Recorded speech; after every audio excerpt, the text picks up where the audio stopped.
the Cool as Ice investigations. We've come down to Leicester today. We've been to the excavation site where they're trying to find the remains of King Richard III, who was killed at Bosworth Field in 1485.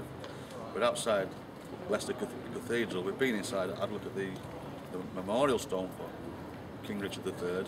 We've also had a good, interesting historical talk with one of the curators of the cathedral. She's explained everything about the surrounding areas.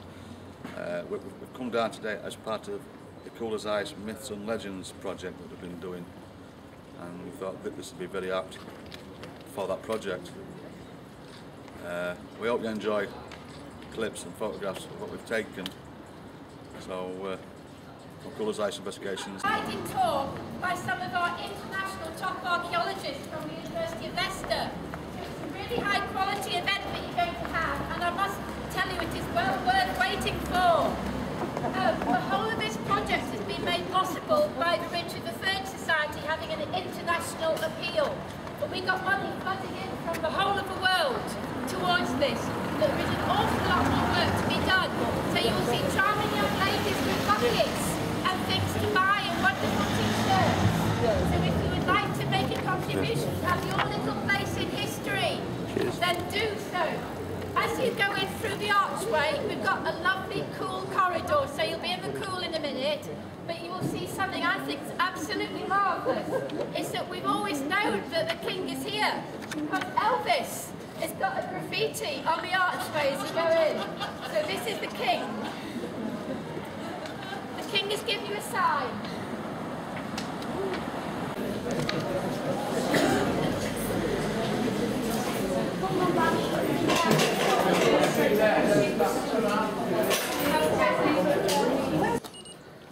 We know we're in the right area for Greyfriars, broadly speaking. We've always known it was in roughly this area. The Greyfriars, the friary of the Franciscan friars in Leicester, was built in the 13th century. We don't know exactly when, but we know it's in the 13th century. It has to be after 1324, when that was when the Franciscans first arrived in England, and we know it was definitely here by 1355. It was dissolved by Henry VIII in 1538. Those things we definitely know. Broadly between it, we've got about 2 bits of knowledge. In 1402, the bulk of the friars were executed for treason, for saying Richard II was still alive. And in 1485, Richard III was buried here after he was killed at Bosworth. Beyond that, nothing. Don't even know where the buildings are. After the dissolution, the buildings deteriorated. We know bits of the stone from the building were taken to repair St Martin's over the road. About 80 years after, the whole site of the friars was bought by a guy called Robert Herrick. He was one of the town's aldermen. He was a mayor at some point as well. He turned it into his mansion and his garden. The mansion was under these buildings over here. His garden sort of occupied the rest of the site. The earliest map we have is 1741. This is the cathedral, so that way, St Martin's Lane, Friar Lane, which is the one on this side. And you've got this big, sort of roughly rectangular area of land, which conveniently actually says Greyfriars in it. This is Herrick's garden and mansion, so the mansion is down here. This is his garden, and we think these are probably the orchards left over from the friary that he was keeping as orchards as well. In the garden, we know from a diary entry by Christopher Wren's father, of all people, that he was shown a pillar that Herrick had put there that said, "Here lies the site of Richard III's grave." A bit of artistic license may have been involved by Herrick there, but he seems fairly certain he was there and he hadn't been thrown in the river. The thrown in the river story appears about 80 years after it was meant to happen, and seems to have been a guy called John Speed wrote it down, and we know for a fact that when he came looking for Greyfriars, he got the wrong friary, and he was actually looking at Blackfriars at the other end of town, and that was why he couldn't find the grave, and seems to have made up the story to go bones being thrown in the river. Or he was led a tool story by someone local in the pub or something. But it doesn't seem to a very credible story, as interesting a story as it is. We certainly know during the dissolution they don't tend to desecrate the graves of anyone in the friaries, they just knock the buildings down. Certainly Henry VIII. You wouldn't have expected Henry VIII to desecrate his father's tomb, because 10 years after he killed him, Henry VII actually paid for an alabaster memorial to him over the grave. You wouldn't really expect Henry VIII to then go along and destroy something his father had actually commissioned. We don't know, the alabaster thing has got lost. It seems to be the friary has had everything of use stripped out of it, and it was just left as a shell to sort of rot for a couple of years, maybe 50, 60 years at most, and then sort of finally knocked down as well. Itself, you can actually see where a few tiles have still been left in. What they've done is, when the friary was abandoned, they've stripped out everything of use elsewhere. So they've taken the floor tiles, they've probably taken the roof tiles, and they've just left a shell. And then about 60 years later, they actually knocked the rest of it down. Any domestic pottery and stuff? A little bit. Again, the problem with the friary is that you don't get the same amount of domestic stuff as you do in a medieval house, for instance. This makes it very difficult to date, but on the plus side, it's a high status stone building. You get lots of bits like the floor tiles, window tracery, that sort of stuff, which is very dateable. So although we can't date it maybe on the pottery, what we can date it on is the building materials and the building styles that we use. The reason we're here is mainly because city council car parks are easier to dig up than private car parks. As a first start, I mean, this is the problem. We know roughly where the precinct is. We don't know where the friary buildings are in the precinct.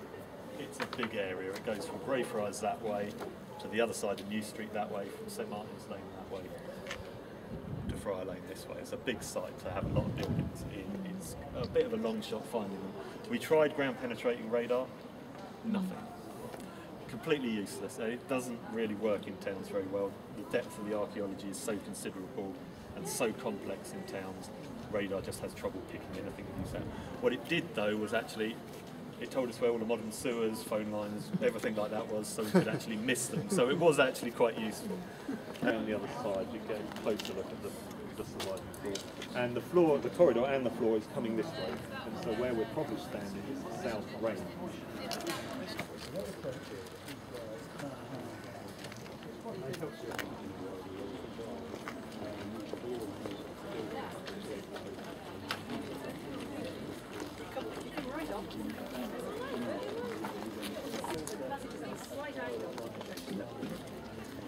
To open up more trenching, it was just a case of we didn't know where we were going to put it. It could have been we put it in here, for instance.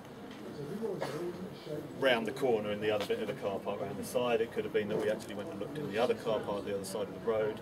Could have put it over there. We could even have the chance to put it in the old Alderman Newton Grammar School car park, playground car park, which is actually where we have put it. That's where our third trench is. Unfortunately, we can't show you what's in that trench. It's such a tight space, we can't take big groups around it. It's just too dangerous. So we can only really take you around these two trenches. One clue we had was when they put that lift shaft in over there, we did the archaeological work for it and we found nothing, no evidence of buildings at all. So it's a good thing pushed us further this way. So we did the first two trenches at the very beginning. That was when all the big press release was and everything. We opened up the third trench last weekend. That's the one we're still working on now. These two are essentially finished. We know what's going on in these two. Based on these two, we're trying to work out what's now going on in the third trench. Made us realise where we were in the friary. It's always on the east side of the friary. It's always south of the church. It's always consistent in every friary plan we get, however much the rest of it changes. So where is this on that map? Where is this particular? On that map? No, so we're standing here, or about here. So there's a long corridor like this, and it surrounds a garden basically.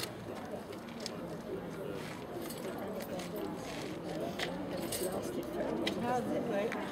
One of them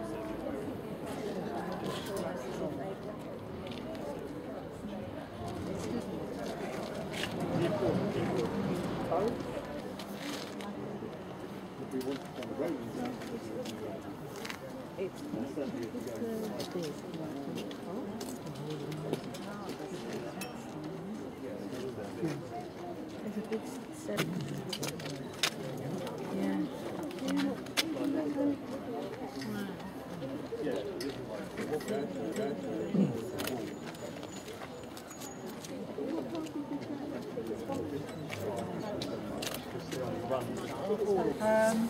That one's a local one from Chilverscote, and these three were made by travelling tilers who probably worked in the locality to make the tiles. And they all would have been very strong corridors and triangular ones to fill the corners. And these are from this. They're all from here. Yeah, all the finds you see are from here. How are we doing?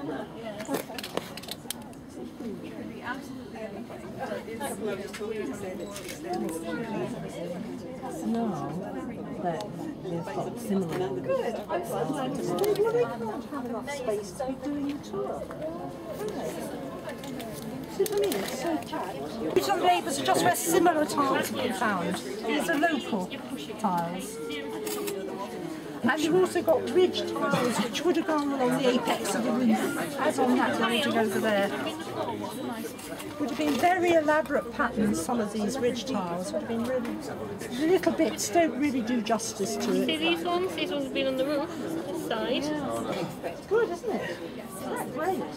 I'm doing like I love the eagle. I think the eagle's nice. Debbie really knows about The eagle's good, isn't it? Yeah. you know what a phoenix is? yes, good idea. Phoenix is a bird that rises out of the flames. It's quite like getting out of the One of fire. my sandwiches on, talk about feathering and things. Yep, that's fine. I've got some sour cream with me. Okay. So how is this cut made? Well, they would have cut out the tiles to sort of form. They have actually got cut edges, which is when they're recognised.